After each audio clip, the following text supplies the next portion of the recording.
Hello friends, welcome to educational insight. आज दोस्तों एक बहुत ही आवश्यक यानी इम्पॉर्टेंट टॉपिक पे आपके साथ बात करने जा रहे हैं।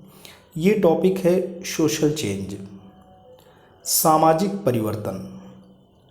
तो दोस्तों हम बात करेंगे ये समाजशास्त्री और शिक्षा शास्त्र दोनों ही विषय का अध्ययन कर रहे विद्यार्थियों के लिए बहुत ही इम्पोर्टेंट टॉपिक है। आखिर सोशल चेंज, समाज में जो परिवर्तन होता है वो किस रूप में शिक्षा को प्रभावित करता है और किस रूप में शिक्षा से समाज प्रभावित होता है। कुछ परिवर्तन ऐसे होते हैं जैसे फॉर एन एग्जाम्पल महामारी यानी एपिडेमिक आ गई। इस समय कोरोना नामक वैश्विक महामारी आ गई तो समाज का जो परंपरागत स्वरूप था, समाज का जो परंपरागत ढांचा था, वो एकाएक दोस्तों चेंज हो गया। आप देख रहे हैं परिवहन के जो भी साधन हैं, चाहे वो रेल हो चाहे वो बसें हों, लॉकडाउन के दौरान इवन हवाई यात्राएं भी प्रतिबंधित कर दी गई। चाहे जो भी शॉपिंग मॉल्स हो, दुकानें हों, धार्मिक संस्थान हों, सारे बंद हो गए। एक एपिडेमिक, एक महामारी ने समाज की, आप मान के चलो, जो समाज जिस रूप में गतिशील था उस पे एक प्रकार से उसकी स्पीड को मंद कर दिया। काफ़ी हद तक मंथर गति रही सोसाइटी की। तो एक एपिडेमिक यानी एक महामारी की वजह से इतने सोशल चेंज आए। तो आप ये कह सकते हैं कि ये जो चेंज है ये महामारी की वजह से भी हो सकता है, समाज में परिवर्तन। इसके अलावा तकनीकी टेक्नोलॉजिकल चेंजेस, जो पुरातन जो तकनीकी थी उसके बाद तकनीकी विज्ञान में दोस्तों प्रगति हुई। विज्ञान या तकनीकी के आधार पे जो भौतिक परिवर्तन दृष्टिगोचर होता है वही आधुनिकीकरण है। तो कुल मिलाकर के तकनीकी की वजह से सामाजिक जो ताना बाना है, समाज का जो फैब्रिक है, उसमें किसी भी प्रकार का परिवर्तन अगर आता है तो सोशल चेंज है। ऐसे ही सांस्कृतिक जो हमारी विरासत रही है, हमारी वैदिक युगीन सभ्यता रही है, जो हमारा सनातन धर्म रहा है और जो यहाँ पे सांस्कृतिक वैशिष्ट रहा है, जो उसी सांस्कृतिक वैशिष्ट के आधार पे शिक्षा की प्रणाली रही है। अब यहाँ पे जैसे वाह्य आक्रमणकारी आए, यानी यहाँ पे मुगल आक्रांता आए, उससे पहले तुर्क आए, और इस रूप में जो भी आक्रांता आते गए उसकी वजह से भी समाज में एक प्रकार से संस्कृतियाँ बदलती रही। पहले संस्कृत भाषा रही, फिर फारसी भाषा रही, फिर उर्दू भाषा हुई। तो कुल मिलाकर के ये इस तरीके से भी आक्रमणकारियों के माध्यम से भी सामाजिक परिवर्तन दोस्तों होते रहे। पहले जैसे, कहने का मतलब यहाँ पे है, वैदिक युगीन सभ्यता और संस्कृत जब रही तो गुरुकुल प्रणाली के विद्यालय होते थे। जब यहाँ आंग्ल भाषा आई, अंग्रेज आए, यूरोपियंस आए, तो यहाँ पे जो गुरु और शिष्य की परंपरा रही, आंग्ल शिक्षा पे जो फोकस रहा, वो दोस्तों चेंज हुआ। वो भी एक प्रकार का सामाजिक परिवर्तन ही कहा जाएगा। तो आज दोस्तों हम जानते हैं कि सामाजिक परिवर्तन एक्चुअली है क्या सामाजिक परिवर्तन और शिक्षा आपस में किस रूप में जुड़े हैं। यानी सामाजिक परिवर्तन जो ऑल ऑफ ए सडन होता है, जैसे अभी कोरोना वैश्विक महामारी की वजह से समाज में परिवर्तन हुआ। अब इस सामाजिक परिवर्तन की वजह से शिक्षा का जो मौजूदा प्रणाली रही, परंपरागत शिक्षा प्रणाली, वो दोस्तों प्रभावित हो गई। अब जो भी शिक्षा की प्रणाली है वो डिजिटल है, ऑनलाइन है। तो काफ़ी हद तक इस सोशल चेंज की वजह से शिक्षा का जो परंपरागत ढांचा था, गुरु और शिष्य का जो मीनिंगफुल इंटरेक्शन था, जो अंतःक्रिया थी, उनकी जो प्रॉक्सिमिटी थी, वो प्रभावित हुई। इसमें हम कह सकते हैं कि सोशल चेंज की वजह से शिक्षा की व्यवस्था प्रभावित हुई। तो यहाँ सोशल चेंज शिक्षा की जो व्यवस्था है उसको प्रभावित कर रहा है। और कहीं कहीं पे शिक्षा की वजह से, जैसे कोई एक ऐसा समाज है जो कि काफ़ी जो है प्रिमिटिव सोसाइटी है, वहाँ शिक्षा की बातें नहीं है, वहाँ विज्ञान और ज्ञान का उन्मेष नहीं हुआ है। तो वहाँ पे जब हम शैक्षिक जो एक प्रकार से शैक्षिक दिया जलाते हैं और लोगों का ज्ञान विज्ञान और शिक्षा के प्रति प्रेम बढ़ता है और वो एनलाइटेंड बीइंग बनते हैं, तो वहाँ की सोसाइटी भी चेंज होती है। ये जो परिवर्तन है वो क्रमिक यानी ग्रेजुअल वे में दोस्तों होते हैं। तो आइए कुछ हम आपको जो समाजशास्त्री या शिक्षाविद हैं उनकी परिभाषाओं के आलोक में हम बात करेंगे सोशल चेंज की। Social change is a term to describe variations in और modifications of any aspect of social processes, social patterns, social interaction और सोशल ऑर्गेनाइजेशंस। इसको जोन्स ने दोस्तों कहा है। यहाँ पे एक एक जो टर्म हैं वो काफ़ी समझने के लिए हैं कि अगर हम सामाजिक परिवर्तन की बात करें तो सामाजिक जो प्रक्रिया है, सामाजिक जो प्रक्रिया हमारी है, सामाजिक हमारे प्रतिमान जो हैं, सोशल पैटर्न्स हैं, हमारा जो सोशल इंटरेक्शंस हैं या सामाजिक जो हमारे संगठन हैं, उसमें किसी भी प्रकार का अगर परिवर्तन होता है तो वो जो है हमारा सामाजिक परिवर्तन कहा जाएगा। यहाँ आप दोस्तों जान लो कि व्यक्ति एक इकाई है और समाज समष्टि है। व्यक्तियों का जो एक ग्रुप है उसे हम समाज नहीं कहेंगे, मतलब एक ग्रुप ऑफ पीपुल अगर हम कहेंगे कि व्यक्तियों का एक समूह सोसाइटी नहीं है।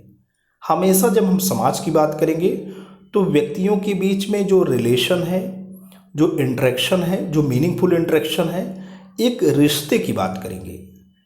हमेशा जो बात करेंगे हम किसी भी जो है समूह को समाज का दर्जा तभी मिलता है जब जो व्यक्तियों के बीच में एक रिश्ता हो। एक प्रकार से आप ये मान के चलिए कि उनके बीच में जो सोशल इंटरेक्शन हो वो मीनिंगफुल होना चाहिए। और व्यक्तियों का समूह जो है सोसाइटी नहीं है, व्यक्तियों का एक ऐसा समूह जिनके अपने निजी हित होते हैं, वो जो उनका अपना एक उद्देश्य होता है, उसकी एक दिशा होती है और उनका आप मान के चलिए कि आपस में एक स्वार्थ होता है, एक संगठन होता है, उसी को हम समाज कहेंगे। आगे चलते हैं दोस्तों। जोन्स ने कहा था भाई social change is meant only such alteration as occurs in social organization that is this structure and functioning of society. K Davis ने कहा था कि कोई भी सामाजिक संगठन है उसकी संरचना में और उसकी कार्य करने के तरीके में जब परिवर्तन हो जाता है तो वो सामाजिक परिवर्तन है। अब यहाँ पे दोस्तों ये कहा था डाउसन और गेटिस ने कि जो सांस्कृतिक परिवर्तन है, cultural change is social change. अभी हम कल्चरल चेंज की ही बात कर रहे थे। वैदिक कालीन जो शिक्षा थी और वैदिक कालीन शिक्षा जो मूल्य थे, जो आदर्श थे, उसके आधार पे जो शिक्षा की व्यवस्था थी वो गुरुकुल व्यवस्था थी। अब आंग्ल भाषा आई और आंग्ल भाषा जो है आधुनिकता का पर्याय हुई, तो वहाँ पे जो हैं मूल्य भी बदले, विश्वास भी बदले, विचार के तरीके भी बदले। तो विद्यालय आंग्ल भाषी हुए, मिशनरी हुए। तो एक प्रकार से ये जो सांस्कृतिक परिवर्तन हुआ वो सामाजिक परिवर्तन है। इसको डाउसन और गेटिस ने कहा था। Social change may be defined as modification in ways of doing and thinking of the people. इसको जॉनसन ने कहा था कि ये जो सामाजिक परिवर्तन है वो व्यक्ति के जो चिंतन और व्यक्ति के कार्य करने के तरीके में दोस्तों जब बदलाव आ जाए, यानी व्यक्ति का जो विचार है, चिंतन जिसको हम बोलेंगे विचार, व्यक्ति का विचार बदल जाए और व्यक्ति का जो कार्य करने का तरीका है वो सोशल चेंज है। अब आप ये मान के चलते हैं कि हमारे इस समय जो हर एक व्यक्ति है उसका एक एपिडेमिक की वजह से उसका चिंतन बदल गया है। यानी जब भी वो सोसाइटी में एक्सपोज होगा वो मास्क पहनेगा, वो सैनिटाइज़र लिया रहेगा, पूरी की पूरी कोशिश उसकी रहेगी कि हर एक व्यक्ति से एक दूरी से बात करे, तो ये समाज में जो परिवर्तन एपिडेमिक ने दिया है वो एक प्रकार से सोशल चेंज का उदाहरण है। जॉनसन ने कहा था change in social structure is social change. MacIver एवं पेज ने कहा था कि हमारी जो सामाजिक संरचना थी वाकई दोस्तों इस समय बदल गई है। वो मैकाइवर और पेज ने कहा था कि यह सामाजिक परिवर्तन है। When we speak of social change, we simply assert that there is social change in social behavior. जब हम सामाजिक परिवर्तन की बात करते हैं तो हमारा फोकस, हमारा जो जोर होता है इस बात पे होता है कि there is social change in social behaviour, सामाजिक व्यवहार लोगों का बदल गया है, एंड इन सोशल स्ट्रक्चर, और सामाजिक जो संरचना थी वो भी बदल गई। इसको कुप्पुस्वामी ने कहा था। जब हम सोशल चेंज की बात करेंगे तो इसका तात्पर्य है कि variations from the accepted modes of life, जो हमारा जो पहले से सुनियोजित जो हमारे कुछ हमारे मत थे, जो हमारे सोचने के तरीके थे, जो हमारे कार्य करने के तरीके थे, जो कि एक्सेप्टेड मोड्स थे, उसमें किसी प्रकार का परिवर्तन आए, whether due to alterations in geographic conditions, चाहे आप मान के चलिए कि भौगोलिक व्यवस्था की वजह से भूकंप आ जाए या कुछ इस तरीके से त्रासदी आ जाए, उसकी वजह से जो हमारे जो पहले से एक्सेप्टेड मोड्स थे, जो स्वीकृत हमारे जो प्रतिमान थे, उसमें कोई परिवर्तन आ जाए, चाहे भौगोलिक कारणों से, चाहे सांस्कृतिक कारणों से, चाहे आप मान के चलिए जनसंख्या के घटने या बढ़ने की वजह से, तो ये जो परिवर्तन है या इन्वेंशन हो जाए, नए प्रकार के जो आप कह सकते हैं वैज्ञानिक प्रयोग हो जाए, उसकी वजह से जो चेंजेस आए और जो परंपरागत जो हमारी धारणाएं हैं उसमें बदलाव ला दें, तो वो जो है एक प्रकार का सामाजिक परिवर्तन है। इसको गिलिन एंड गिलिन ने कहा था। सामाजिक परिवर्तन की विशेषताएं, जब हमारी भौतिक अथवा अभौतिक संस्कृति बदलती है तो सामाजिक परिवर्तन होता है। भौतिक संस्कृति का मतलब जो हमें ज्ञान के इंद्रियों से दिखता है, और अभौतिक यानी विचार, जब इसमें परिवर्तन आता है तो सोशल चेंज होता है। यह परिवर्तन पूरे सामाजिक ढांचे में भी हो सकता है या उसके एक संगठन में। खुले समाज में परिवर्तन गति तेज होती है और बंद समाज में दोस्तों बहुत ही मंद होती है। शिक्षा आदि के द्वारा जब व्यक्ति के विचार जगत में क्रांति होती है तो उसके व्यवहार में परिवर्तन आ जाता है। सामाजिक संगठन में होने वाले परिवर्तन की गति सामाजिक कार्यों में होने वाले परिवर्तन की अपेक्षा बहुत धीमी होती है। यह आवश्यक नहीं कि सभी परिवर्तन अस्थायी हों, स्टेबल हों। आज जो परिवर्तन दिखाई दे रहा है भविष्य में उनके स्वरूप में परिवर्तन हो सकता है। बिल्कुल, जब सामाजिक परिवर्तन की गति मंद हो जाती है तो क्रांतियों की संभावना बढ़ जाती है। इस क्रांति के द्वारा एकाएक व्यापक परिवर्तन होते हैं। सामाजिक परिवर्तन नियोजित भी हो सकता है और अनियोजित भी हो सकता है। यह आवश्यक नहीं कि समाज में होने वाले परिवर्तन उसे सदैव विकास की ओर ले जा रहे हैं। कभी कभी कुछ परिवर्तन समाज को अवनति की ओर भी ले जाते हैं। स्वाभाविक ढंग से और सामान्य गति से होने वाले परिवर्तनों का प्रभाव हमारे विचारों और सामाजिक संरचना पर पड़ता है। पहले की अपेक्षा आधुनिक समाजों में परिवर्तन अधिक होता है और उनके परिवर्तन हम अधिक स्पष्ट रूप से देख सकते हैं। सोशल चेंज की अगर हम दोस्तों इस स्ट्रक्चर से समझ सकते हैं कि प्रक्रिया इसकी क्या है। सामाजिक परिवर्तन समय सापेक्ष है और समयानुसार इसकी गति बहुत धीमी या तेज रहती है। विद्वान सामाजिक परिवर्तन की प्रक्रिया को इस प्रकार प्रस्तुत करते हैं। मनुष्य का जो एक्सपीरियंस है, यानी जो व्यक्ति का अनुभव है, पहले उसमें परिवर्तन होता है। फिर मनुष्य के एक्सपीरियंस में दोस्तों जब परिवर्तन होता है तो उसके बाद उसका एटीट्यूड, उसका किसमें दोस्तों परिवर्तन होता है, उसका मनोवृत्ति यानी अपवृत्तियों में परिवर्तन होता है। पहले उसका एक्सपीरियंस कुछ अलग होगा तो उसका एटीट्यूड चेंज होगा, उसके थॉट्स भी अब बदल जाएंगे।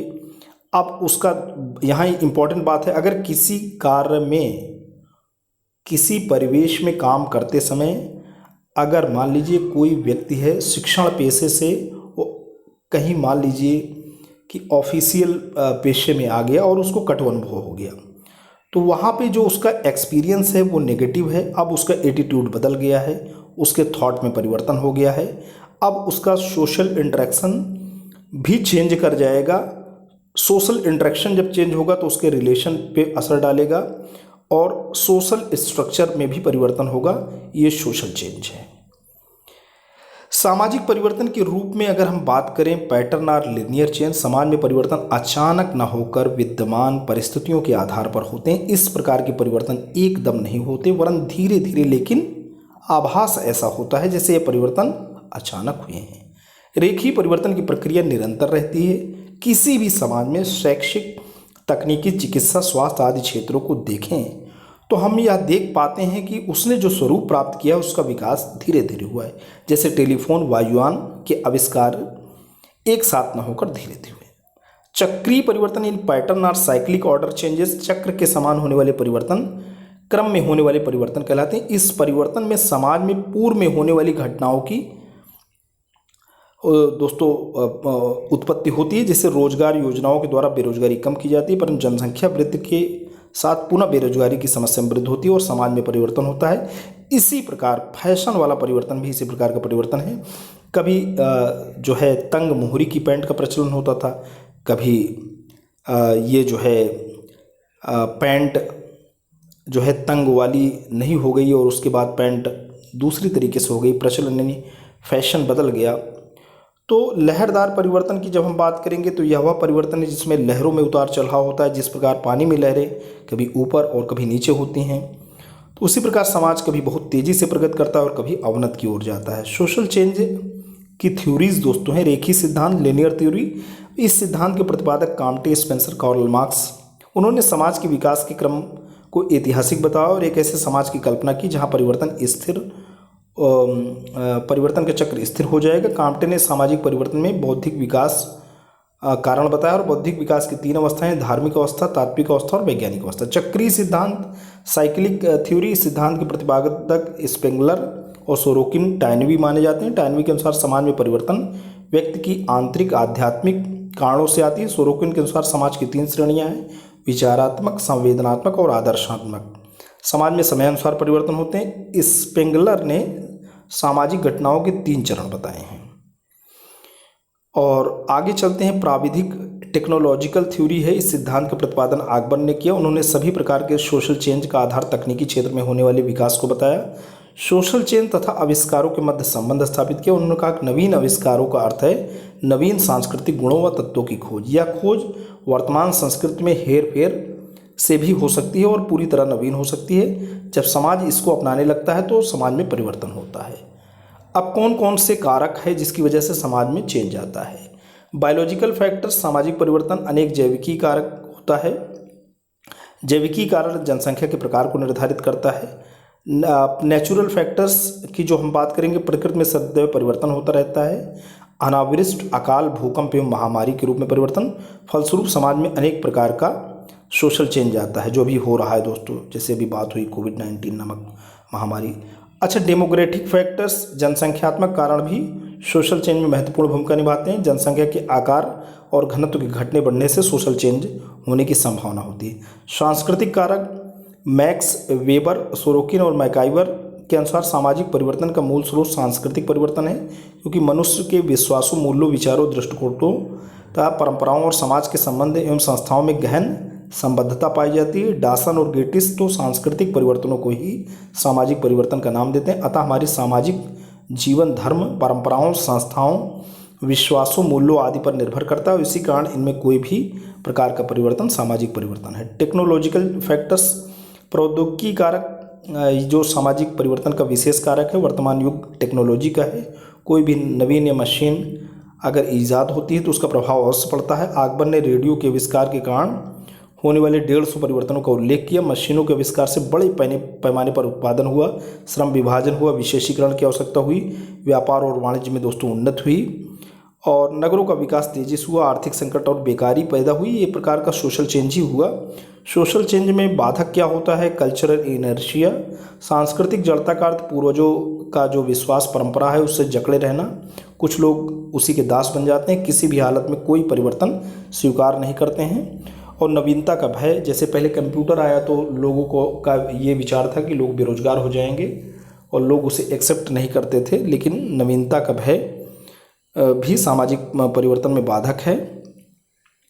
उसके आगे हम बात करेंगे डिग्री ऑफ आइसोलेशन, अलगाव की भावना सामाजिक परिवर्तन में बहुत बड़ी बाधा है। कुछ मनुष्य अपनी संस्कृति सुरक्षित रहे और उसी कारण अन्य संस्कृतियों के संपर्क में नहीं रहना चाहते। जिस समय में यह भावना होगी, जिस समाज के लोग अलगावग्रस्त होंगे और उस समाज में परिवर्तन आना संभव नहीं। निहित स्वार्थ से तात्पर्य जिससे उनकी स्वार्थ पूर्ति हो। ऐसे व्यक्तियों के लिए समाज का हित कुछ नहीं होता, अपना स्वार्थ ही प्रमुख होता है। हमारे देश में प्रीवी पर समाप्ति का विरोध राजाओं द्वारा किया गया और जमींदारी उन्मूलन का विरोध उनके द्वारा किया गया। आरक्षण चाहे वह नौकरियों में हो और चाहे महिलाओं के संबंध में हो, उसका विरोध किया जा रहा है। इस प्रकार के निहित स्वार्थ सामाजिक परिवर्तन में बाधक है। अब शिक्षा किस प्रकार से सोशल चेंज को बढ़ावा देती है?